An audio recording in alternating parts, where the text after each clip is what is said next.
Welcome to another episode of One-on-One Sports. I'm Eric Kendall. And I'm Christian Binder. Today we have a full slate of sports from hockey to hoops. But first, it's time for the starting five. Allegations are beginning to swirl around current Heisman favorite and quarterback of the undefeated Auburn Tigers, Cam Newton.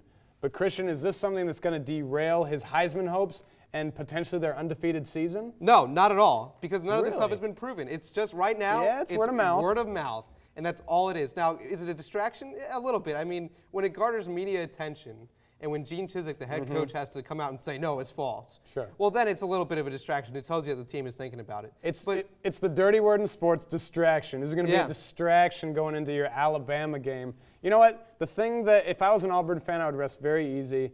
Reggie Bush didn't get nailed for his allegations until like three years afterwards. I'm not worried about this as far as affecting this year. Maybe down the road. Right, exactly. Down the road, well, if the way things are going in college football. If you do win a national championship, and that could be taken away later. I mean, a Heisman, I don't know if he'll give it back like Reggie did. These are serious allegations. He has a history of it from Florida. He was a bad student at Florida. It's concerning, but not right now. Right. News has recently been released that Vikings owner Ziggy Wilf considered firing Brad Childress before waiving Randy Moss. Eric, how much time does Brad Childress have left in Minnesota? Well, that's a hard-hitting fact there. The owner is considering doing it instead of Randy Moss. I think they should give him a little more of a chance. I think the blueprint for head coaches in the NFL is out there. With the Steelers, you have to stick with your guy. And Childress, he knows offense. He knows how to get it done. They had a great season last year. He's over 500 when you're talking about coaching records. I say you give him a little more of a chance. The Vikings aren't out of it yet this year. So he's going beyond this year? No, absolutely not. They're not out of it yet, are they? He's out at the end of this season. No question. He has no control over this team. What if they come back and make the playoffs? He has no control over this team. He is gone at the end of this season. See, I happen to disagree with that. I think they'll give him a little more time, at least at the end of the year. And they're not out of it yet, Christian. As usual, there are big-name free agents within Major League Baseball available for the needy teams throughout the major leagues to pick and choose from. But Christian, after Cliff Lee, who is the most valuable free agent on the market? This is pretty simple. It's Carl Crawford. He's a five-tool player, great speed. He hits for average. He can hit for the long ball. He's a table setter. He's a five-tool player getting his first free agent contract. He is the most valuable player out there. Is he the difference maker on the team? I'm not sure about that. He obviously brings all those tools you're talking about to the table, but I don't know if he's like the missing piece as far as a team winning a championship. When you're talking about winning championships, there are two guys out there that have done it a lot, and they're half of the core four for your New York Yankees. Jeter and Pettit are both on the market. They'll probably end up signing up Jeter. We're pretty certain about that. He's an icon in that city.